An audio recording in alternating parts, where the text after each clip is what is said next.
Ayah mana?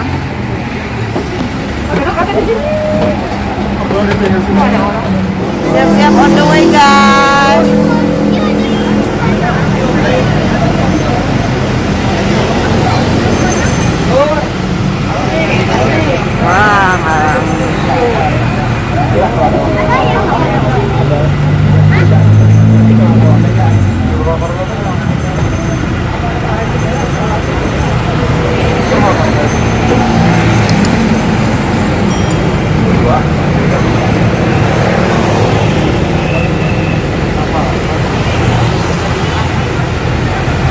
Sekarang bentar mana tuh?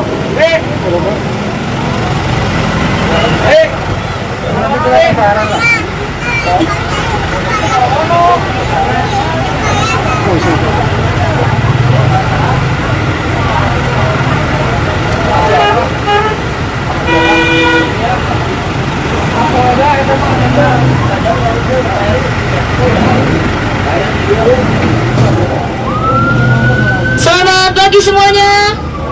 Pagi. Sampurasun. Ramping. Nampasnya nggak kompak semuanya. Sekali lagi ya. Kalau saya bilang sampurasun, jawabnya semuanya rampes ya.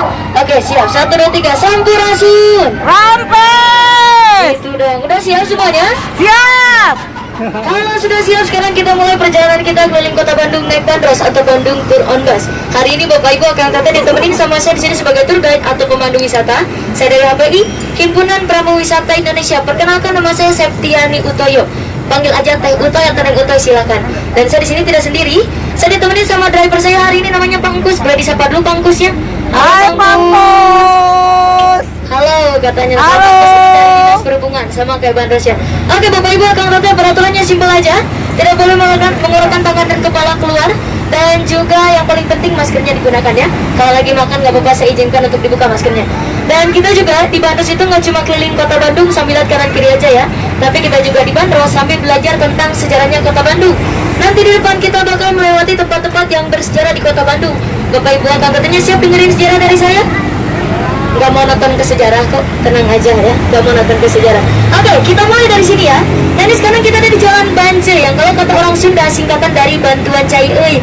Tapi itu cuma kirata alias dikira-kira tapi nyata. Di sini dulunya adalah istal kuda atau bekas tempat peristirahatan kuda. Nah ini yang sebelah kanan istal kudanya. Ada kudanya? Nggak ada, ya? Kuda besi adanya ya. Kudanya lagi Sebelah emam. kanan, yang di depan. Yang di depan sebelah kiri ini juga sama, dulunya istal kuda. Dan selain ada istal kuda, di Jalan PHC ini juga tentu saja ada tempat yang paling bersejarah ya. Di depan sebelah kanan. Bapak Ibu akan datang nanti boleh lihat ke dalam situs penjara Bancai. Ada patung yang sedang duduk menyelang kaki. Tapi bukan Bapak yang di luar ya. Bukan Bapak yang di luar, di dalam. Nah itu. Nah, ada patungnya? Ada ya, itu patungnya Presiden kita yang pertama, Bapak Insinyur Soekarno. Kenapa patung beliau ada di sana? Tentu saja karena Bapak Soekarno dulu pernah dipenjara di sana selama 8 bulan. Dan sayangnya itu hanya menyisakan sel yang pernah ditempati sama Bapak Soekarno dulu. Namanya sel 05. Yang ukurannya itu hanya 2,2 meter saja. Kalau untuk patungnya kenapa dulu penyelang kaki nanti saya jelaskannya di depan. Untuk penjara Bancinya ini kenapa sekarang disituskan? Karena peraturan pemerintah yang sekarang tidak memperbolehkan adanya lagi penjara di tengah-tengah kota. Makanya direlokasikan penjara Bancinya ke Sukamiskin. Dan kalau sekarang kita ini dari kawasan Jalan ABC, Arabian Bumi Putra Cina atau Tionghoa, yang sebelah kanan ada menara pengawas. Dulu dijaganya sama tentara militer Belanda ya, tapi kalau sekarang dijaganya sama tukang batagor. Kebetulan belum buka ya tukang batagor. Lapar. Nah yang sebelah kanan itu ada masjid. Masjid yang dibangun sama perkumpulan orang Tionghoa Mualaf, namanya Masjid Alim Tijaz. Diresmikannya tahun 2010 sama Gubernur Jawa Barat kala itu namanya Bapak Nuriana. Dan Alim Tijaz sendiri itu punya arti dalam bahasa Tionghoa Ronghe yang artinya pembaruan. Selain ada Masjid Alim Tijaz, nah Bapak Ibu akan tahu sekarang kita mau lewatin jalan ikoniknya Kota Bandung. Bapak Ibu akan tahu kan? Jalan ikoniknya Kota Bandung. Kalau Yogyakarta punya jalan apa? Malioboro. Nah kalau Kota Bandung punya jalan ini yang namanya Jalan Braga. Kalau tiap malam minggu Sabtu Minggu kayak sekarang, Jalan Braga ini sama anak-anak muda pasti digunakan buat tempatnya gisel. Ada yang tahu gisel? Gila selfie. Kirain Gisel Gading. Bukan, gila selfie, tapi kalau saya ya, gila selfie. Memang betul semua tempat di Jalan Braga ini digunakan buat tempat foto-foto. Karena tempat-tempat di sini tentu saja sangat bersejarah. Karena kebanyakan bangunan-bangunan di sini tuh ada sejak zaman penjajahan dulu. Salah satunya, tadi di belakang ada toko artis Meridangan. Lalu ada yang sebelahnya Cafe Junarisa. Nah ini yang sekarang jadi hangover. Ini adalah toko yang dibuka pertama kali di Jalan Braga, namanya Envy Hellerman. Didirikannya dulu tahun 1930. Baselna dan Hellerman yang sebelah kanan. Ini ada gedung gas negara yang sekarang sudah menjadi restoran, namanya Gastro Meet and Grill. Sebelumnya gedung gas negara ini adalah kantor pemasaran pabrik gas, tapi kalau sekarang ya sudah dialihfungsikan menjadi restoran. Yang juga gedung gas negara itu didirikannya tahun 1930-an. Lalu selain ada gedung gas negara, di depan sebelah kanan ini ada restoran favoritnya Eyang B.J. Habibie, namanya Moisson Bourgogne, dari bahasa Prancis yang artinya kudapan manis. Kalau sekarang nama restorannya jadi Braga Permai, yang didirikan tahun 1923. Braga Permai itu sampai sekarang masih menyajikan makanan khas Paris, tapi yang masih eksis sampai sekarang menunya itu hanya glasiernya saja. Dan selain ada tempat-tempat bersejarah, kalau untuk asal muasal nama Jalan Braganya ini diambil dari bahasa Sunda, dari kata ngabaraga atau membaraga, yang artinya senang memperlihatkan atau senang memamerkan. Dan satu lagi keunikannya Jalan Braga, jalannya nggak pakai aspal, tapi pakai batu alam yang namanya batu andesit, fungsinya untuk menyerap air. Batu andesit itu dikirimkan langsung dari Gunung Manglayang, yang juga digunakan untuk membuat candik. Atau nih betul, kenapa Jalan Braga harus pakai batu alam? Kenapa nggak pakai aspal aja? Kalau pakai aspal, Jalan Braga nggak ada keunikannya lagi. Bukan lagi namanya jalan ikoniknya kota Bandung. Karena yang namanya ikonik, yang namanya ikon, suatu ikon itu harus ciri khasnya adalah harus beda dari yang lain. Makanya Jalan Braga itu beda kan sama jalan-jalan lain di kota Bandung. Termasuk jalan ini, Sunyaraja. Kalau jalan Sunyaraja, ini tempat kelahirannya pahlawan Bandung Lautan Api, namanya Bapak Muhammad. Kalau ada patungnya nanti di depan sebelah kiri. Nah kalau untuk jalan kereta api yang di atas, ini namanya Jalan Piade, yang diambil dari istilah bahasa Belanda viaduk, artinya jalan di atas kanal atau sungai buatan. Ini terkenal karena bekas tempat syutingnya preman pensiun, tempat nongkrongnya para cepet. Siapa namanya? Si Saeb bukan? Si Saeb sama ini Ibu Itu Dul. patungnya Bapak Muhammad Tua sebelah sana. Lalu ada maskotnya PT KAI, tadi sebelah sana namanya kereta Si Gombar. Tapi kalau anak-anak bukan Si Gombar ya Bapak Ibu, tetap manggilnya Thomas. Thomas ya. Lanjut lagi, selain ada Jalan Piade dan patungnya Bapak Muhammad Tua, sebelah kiri ini ada Gedung Indonesia Menggugat. Patungnya Bapak Soekarno di penjara Banci tadi sedang duduk menyelang kaki itu karena beliau sedang menuliskan pledoi yang dibacakan di sini, pembelaan yang dibacakan Bapak Soekarno, ditulis Bapak Soekarno di penjara Banci, dibacakan di Gedung Indonesia Menggugat yang barusan kita lihat ini, yang dulunya adalah pengadilan pertama di kota Bandung. Dan setelah pledoinya dibacakan di sana, barulah Bapak Soekarno dipenjara di Banci selama 8 bulan. Dan nama gedungnya sendiri itu diambil dari nama pembelaan yang ditulis Bapak Soekarno dulu di penjara Banci. Kalau dalam bahasa Belanda, nama Gedung Indonesia Menggugat adalah Landrat, yang artinya pengadilan. Selain Gedung Indonesia Menggugat, yang sebelah kiri ini salah satu gereja tertua di kota Bandung, namanya Gereja Betel, yang didirikan tahun 1922. Ini gereja Protestan ya, bukan Katolik. Lalu yang sebelah kanannya, mungkin Bapak Ibu akan tahu yang orang Bandungnya udah pada tahu nih. Sebelah kanan, betul sekali Ibu. Sebelum pandemi, Ibu yang pakai kerudung hitam sering main ke sini ya? Pasti, belum pernah main Bu, tapi tahu Balai Kota ada berapa? Ibu tahu nggak dulu di Balai Kota juga ada bandros? Ada, betul ya Bu ya. Nah dulu juga Bapak Ibu akan tahu ya, kalau ada yang dari luar kota Bandung, bandros juga dulu nongkrong di sini. Cuman kalau sekarang sayang sekali, bandrosnya masih belum bisa nongkrong di Balai Kota karena Balai Kotanya masih ditutup untuk umum gara-gara pandemi COVID-19. Dan yang namanya Balai Kota sudah pasti ini tempat dinasnya Balai Kota kita ya, yang beberapa waktu lalu ya meninggal dunia, Bapak Odet M. Daniel. Kebetulan sekarang diganti sama wakilnya Bapak Yana, tapi bukan Bapak Yana yang hilang di Cadas Pangeran ya. Dan bukan kakak ipar saya. Bukan orang ikoneknya, bukan yang orang ikonek, tapi Bapak Yana Mulyana, wakil wali kota Bandung yang sekarang jadi wali kota ya. Oke, kita lanjut lagi. Nah, selain ada bandros di Balai Kota, di sana juga dulu terdapat Gedung Papak, namanya sekarang jadi tempat dinasnya wali kota Bandung. Gedung Papak itu dulunya tempat penyimpanan kopi aroma, yaitu kopi hasil orang Belanda. Dan dulu yang punya kopi aromanya sempat juga tinggal di sini. Ini yang sekarang jadi rumah saya. Amin. Masya Allah. Amin, amin. Amin. Ya.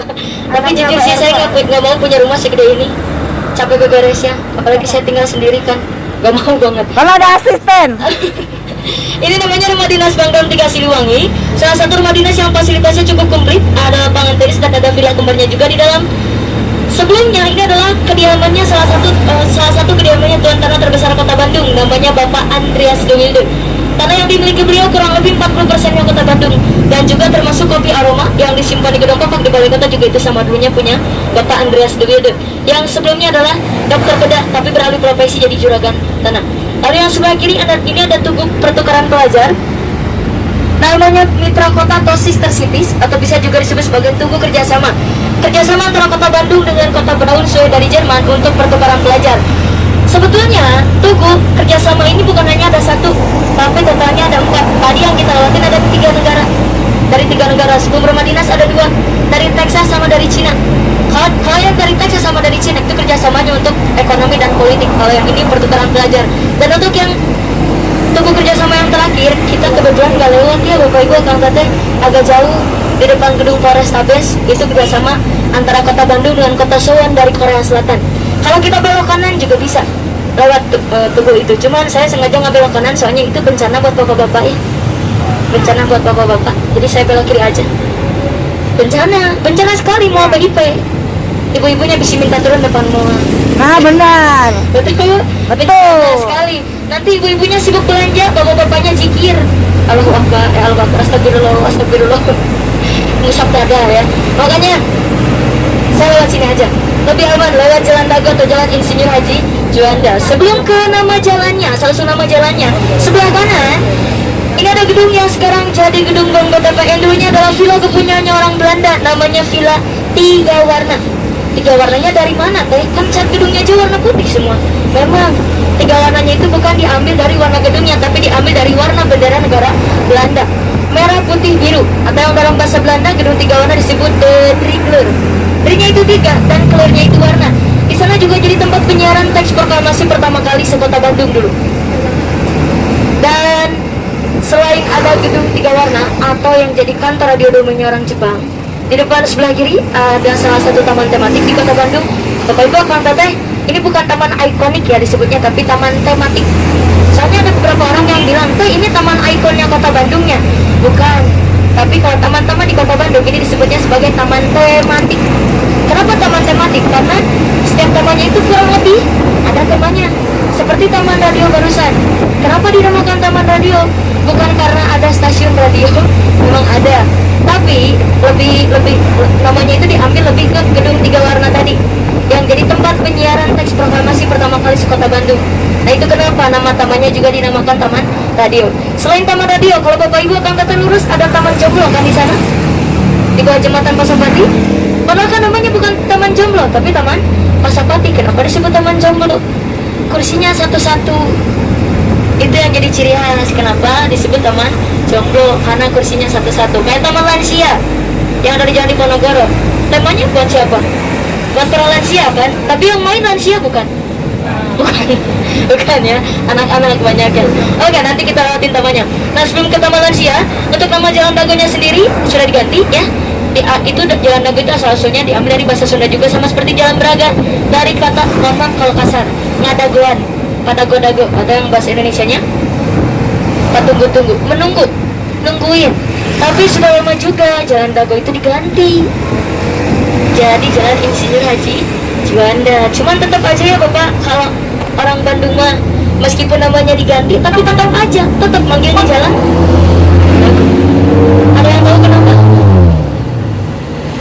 Masa nggak tahu sih? Ini sifatnya kita loh sebagai orang Bandung. Susah move on ya. Bukan susah move on, itu mah itu modernan ya. Itu kali itu. Bukan, itu lebih tepatnya itu orang Sunda, orang Bandung itu kebanyakan kita nggak mau ribet, nggak mau susah. Mau susah mau ribet. Jangankan nama jalan, nama makanan pun kebanyakan disingkat-singkat. Contohnya kayak Cimol, Cilo, Bandros, Es Doger, Combro, Misro, itu singkatan semua kan. Dan yang bukti nyatanya orang Bandung, orang Sunda gak mau susah itu gedung sate loh Bapak Ibu akan berada sebelah kanan. Gedung sate ini jadi bukti nyata kalau orang Bandung, orang Sunda gak mau susah, gak mau ribet. Tadinya kan gedung sate namanya pakai bahasa Belanda, lumayan panjang. Nah karena dari bahasa Belanda, orang Sunda susah, hilang nama aslinya, makanya diganti jadi gedung sate karena ada ciri khas tusukan sate di atas atapnya. Kita hitung dulu satenya yang di atas gedungnya itu ada berapa sebelum saya kasih tahu nama aslinya gedung sate. Nah itu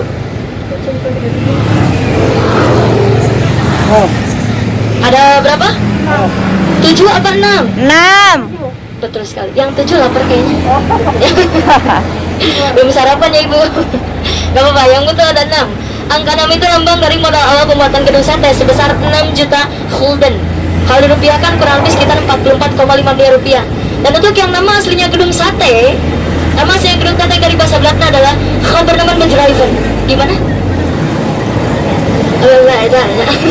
Itu ya. Nah ini buktinya kenapa diganti namanya, karena dari Gouvernement Bedrijven jadi gedung sate. Itu Gouvernement Bedrijven itu artinya kantor pusat pemerintahan. Terlalu susah, makanya diganti jadi gedung sate. Dan selain gedung sate, yang sebelah kanan taman masa depan saya, taman lansia, yang dijaganya sekarang bukan sama manusia tapi sama dinosaurus ya. Dinosaurusnya tadinya ada di sebelah kiri, cuman karena dari tahun 1928 dia nggak keluar sumpet, jadi dia kabur ke taman lansia.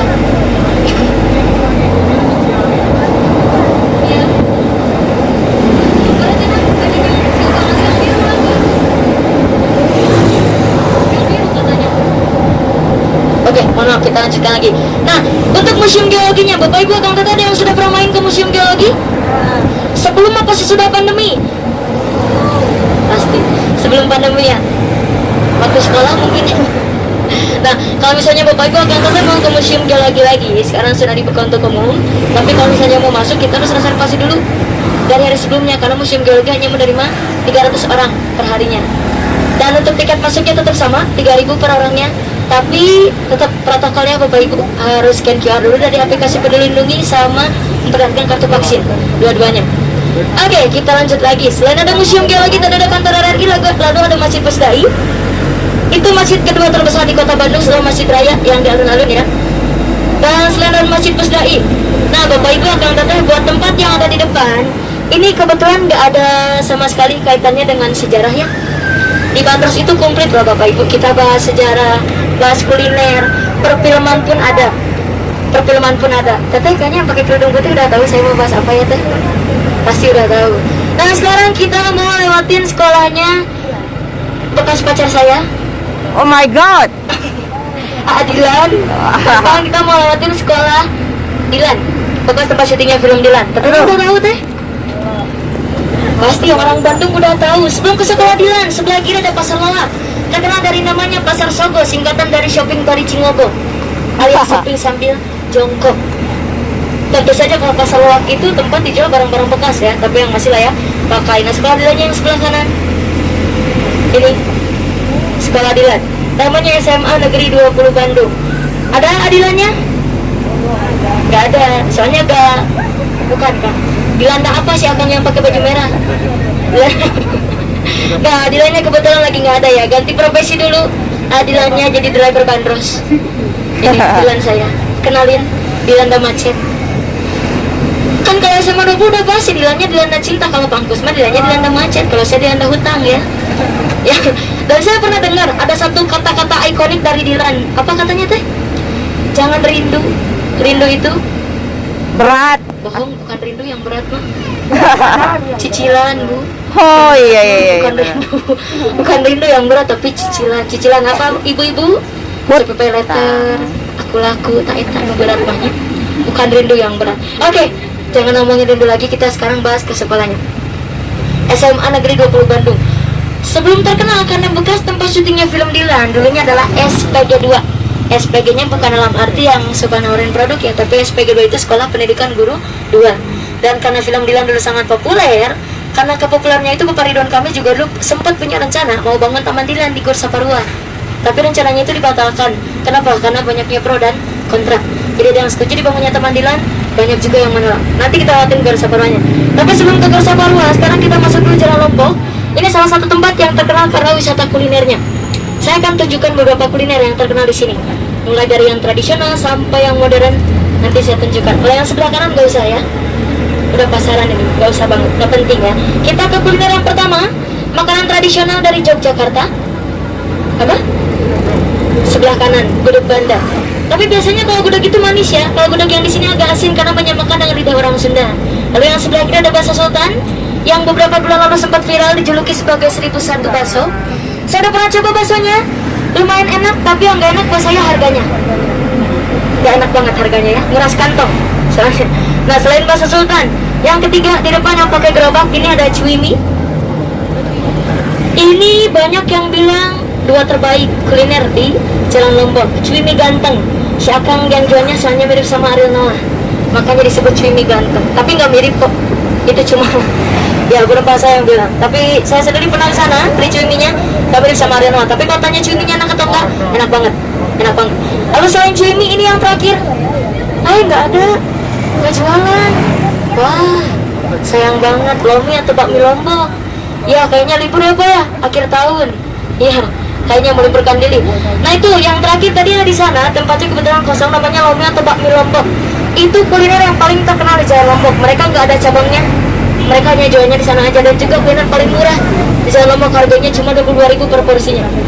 Oke, kita lanjut lagi. Setelah Jalan Lombok, sekarang kita masuk ke Aceh. Kalau Aceh ini salah satu tempatnya urban legend Kota Bandung, sebelah kanan. Rumah Kentang. Kebetulan rumah kentangnya udah nggak serem lagi ya, karena sudah jadi kafe. Sudah jadi kafe, namanya Rumah Kentang 1908. Nah ini sebenarnya rumah kentang baru Gor Saparwanya. Yang tadi kata saya, Taman Dilan, tadinya mau dibangun di sini. Dan Gor Saparwa juga ini dulunya bekas tempat konsernya musik-musik underground, atau lebih kita kenal dengan sebutan Eta, sekitar tahun 2000-an. Mereka dulu konsernya di sini. Lalu seberangnya Gor Saparwa, belakang saya ada Kodiklat AD, atau tempat pendidikan TNI Angkatan Darat. Ini dulu namanya Yarbers. Yarbers adalah tempat diadakannya festival atau pasaraya tahunannya orang Belanda. Sebenarnya Yarbers ada urban legend di Kota Bandung lagi. Taman tematik juga di Kota Bandung, namanya Taman Maluku atau Moluccan Park. Dulu juga ada hantu yang sering nongkrong di sini. Ada yang tahu hantunya Taman Maluku? Ini lebih real daripada hantu Rumah Kentang. Namanya hantu Dewa Dewi. Kenapa hantu Dewa Dewi? Karena pagi-paginya pakai levis, malamnya pakai rok mini. Tahu? Kayak gini. Kayak gini. Tapi itu dulu sih. Kalau sekarang alhamdulillahnya nggak ada. Udah nggak ada. Kita lanjut lagi. Selain ada Taman Maluku yang sebelah kiri, kalau Semarang punya Lawang Sewu 1000 pintu, betul? Nah kalau Kota Bandung punya Departemen Plan Orlo 1000 jendela. Kalau sekarang jadi Detachment 3 Siliwangi. Ini dulunya salah satu markas tentara militer Belanda juga, yang dulu juga sempat dikasih nama Gedung Sabau. Itu diambil dari luas gedungnya 7.096 meter persegi. Lalu sebelah sananya ada SMA 3 dan 5, bekas sekolahnya Bapak Ridwan Kamil, dan juga asal-muasal cerita film Bangku Kosong. Film jadul ya, udah lama banget. Itu dulu namanya bukan SMA 3 dan 5, tapi HBS, yaitu Huger Burger School, sekolah untuk para orang-orang Eropa dan orang Belanda, yang didirikannya tahun 1916. Lalu yang sebelah kanannya, ini satu-satunya taman berbayar di Kota Bandung yang namanya Taman Lalu Lintas. Kebetulan tamannya ditutup sementara ya Bapak Ibu, Kang Teteh. Ditutup sementara tamannya, dan itu pesawatnya asli, disumbangkan langsung dari TNI Lanut Sulaiman. Kita lanjut lagi, yang sebelah kanan, ini patungnya Jenderal Hanasution, ayah dari Ade Irma Suryani, yang juga jadi nama lain dari Taman Lalu Lintas. Oke, kita lanjut lagi. Lewat Taman Lalu Lintas yang kalau tadi SMA-nya Bapak Ridwan Kamil, yang di depan ini SMP-nya. Sebelah kiri warna hijau bangunannya. Kalau lihat ke atas Bapak Ibu ada tulisan ANO di sana. Ada ya? Itu bukan dari bahasa Belanda, tapi dari bahasa Latin yang artinya didirikan tahun 1913. Namanya SMP Negeri 2 Bandung, yang didirikan tahun 1913 menggunakan dua jenis bangunan, yaitu bangunan nasi orang Belanda dan bangunan nasi orang Melayu atau Betawi. Kebetulan juga SMP 2 itu jadi salah satu cagar budaya yang ada di Kota Bandung, sama seperti gedung yang di depan sebelah kanan. Nah ini namanya Kantor Pusat Balai Keselamatan. Ini juga salah satu cagar budaya yang dulunya waktu masa penjajahan Jepang adalah panti asuhan, tapi hanya untuk kaum perempuan dan anak-anak saja. Kalau untuk kaum laki-lakinya kebetulan ada di Jalan Pasteur, cuman kalau sekarang gedungnya sudah tidak ada, sudah dirubuhkan gedungnya itu. Dan selain kantor pusat, ini sekarang kita lagi lewatin jalan apa namanya? Jalan rel kereta api. Rel kereta api Bu, Pak. Yang ada di Jalan Sumatera. Rel kereta api yang tadi kita lewati dulunya adalah pembatas untuk Bandung Utara dan Bandung Selatan. Bandung Utaranya ditempatin sama orang-orang Belanda dan Eropa, Kalau Bandung Selatannya baru ditempatin sama kita pribumi, orang Tionghoa dan orang Arab. Makanya tadi kalau kita ke Bandung Selatan, kita menemukan yang namanya jalan ABC. Udah kita lihatin kan tadi, yang Arabian, Buyutra, Cina atau Tionghoa. Dan selain itu juga di depan sebelah kanan ada patungnya legenda Persib Bandung. Bapak-bapak, akang-akangnya tahu legenda Persib Bandung siapa? Betul sekali. Tapi Pak, penumpang saya kemarin bilangnya Gonzales, Pak. Bukan Gonzales ya, tapi yang betul Bapak aja sederajatnya itu patungnya. Ada juga yang bilang Robi Darwis, tapi kurang tepat ya. Yang betul itu Bapak aja sederajat. Patungnya itu didesain sama seniman dari Bali, namanya Nyoman Warta. Kalau Masjid Laut Sidul itu masjid Tionghoa tertua di kota Bandung yang didirikannya tahun 97. Lalu selain ada masjid sama patung yang sebelah kanan ini yang sekarang jadi Selaba Sport, itu dulunya toko mebel kepunyaannya Bapak Tam Elong. Apakah Bapak Ibu ada yang familiar sama kata Tam Elong? Nama jalan ini yang lagi kita lewatin sekarang Jalan Tamblong. Tamblong itu diambil dari nama Bapak Tamblong yang tadi punya toko mebel sebelah sana. Apa jasanya teh sampai-sampai nama Bapak Tamblong diabadikan lewat nama jalan? Jasanya, ketika diselenggarakannya konferensi Asia Afrika, Bapak Tamblong itu menyumbangkan sebagian mebel atau kursi yang ada di tokonya ke Gedung Merdeka. Ketika diadakannya Kala tanggal 17 sampai 24 April 1955, untuk menghargai jasa-jasanya namanya diabadikan lewat nama jalan ini jadi Jalan Tamblong. Ini juga jadi ciri khas lagi bahwa orang Sunda gak mau susah, gak mau ribet, suka menyingkat kata, menambah kata dan mengurangi kata. Dari Tamblong jadi Tamblong. Orang Sunda main bola jadi apa? Main bal. Sendal jadi apa? Senal. Bandung jadi Bandung. Handuk jadi anduk. Ya, nah itu. Betul kan yang orang Sundanya? Kita lanjut lagi. Saya langsung nama jalan Tamblongnya sebelah kanan. Ini ada salah satu hotel tertua di kota Bandung, namanya Hotel Prama Grand Pranger, yang dulunya juga ini tempat menginapnya Charlie Chaplin, aktor komedi dari Inggris. Tahun 1939 dia menginap di sini. Kunjungannya yang kedua di kota Bandung. Padahal ini dulunya bukan hotel, tapi hanya sebuah toko kecil-kecilan. Sayangnya tokonya bangkrut, lalu sama orang Belanda dirubah jadi hotel tahun 1920. Dan dulunya namanya bukan Pranger tapi Hotel Tier. 1929 barulah diganti sampai sekarang jadi Hotel Prama Grand Pranger. Dan ini juga hasil renovasi gurunya Bapak Soekarno, arsitek dari Belanda, namanya Bapak Shoemaker. Nah ini bagian depan hotelnya. Masih sebelah kanan, di sebelahnya Hotel Pranger ada monumen titik 0 km Kota Bandung. Awal dari Kota Bandung didirikan tanggal 25 September 1810 di sini sama patung yang rambutnya gondrong itu. Nah, namanya Bapak Herman Willem Dendel selaku Gubernur Bandung waktu masa Hindia Belanda dulu. Kalau yang sebelahnya yang pakai belangkon itu Bapak Wiranata Kusuma II, Bupati Bandung ke-6 yang memindahkan ibu kota Bandung dari Karapyak atau dari Kalat ke tepian Sungai Cikapundung atau ke daerah kotanya di sini. Tanda Kota Bandung berdiri itu ada di bawah tadi, patok besi tipis. Cuman saya nggak kelihatan ya karena saya terlalu tinggi soalnya. Kita lanjut lagi. Selain ada monumen titik 0 yang sebelah kiri, ini baru hotel pertama dan tertua di kota Bandung yang namanya Hotel Post Road atau sekarang jadi Hotel Savoy Homan, milik keluarga Adolf dan Maria Homan dari Jerman yang terkenal karena sajian Restafel atau buburnya yang enak. Hotel Savoy Homan juga jadi salah satu tempat menginapnya ke-29 negara yang menghadiri konferensi Asia Afrika di Society Scoburg atau Gedung Merdeka ini. Nah ini Gedung Merdeka ini. Society Scoburg tempatnya para Pranger Planters atau Society Concordia berkumpul. Sekarang jadi tempat berkumpulnya para hantu ya, bukan para Pranger Planters lagi.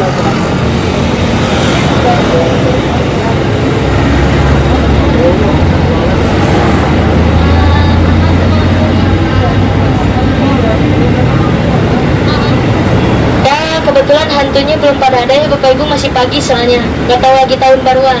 Bukan tahun baruan, masih ngantuk kayaknya malam begadang ya. Oke, kita lanjut lagi. Nah, untuk kalau misalnya hantu-hantunya udah pada ada, Bapak Ibu akan tahu kalau misalnya mau foto-foto sama mereka di sana, boleh foto-foto sepuasnya, bayar seikhlasnya. Bayar seikhlasnya. Dan mereka juga kebetulan punya komunitas sendiri. Nama komunitasnya itu Conjuring, diambil dari plesetan film Conjuring, singkatan dari komunitas jurik atau hantu. Ada YouTube-nya juga, ada TikTok-nya juga. Kayak ya, hantu punya sosial media. Gaul banget. Oke, kita lanjut lagi.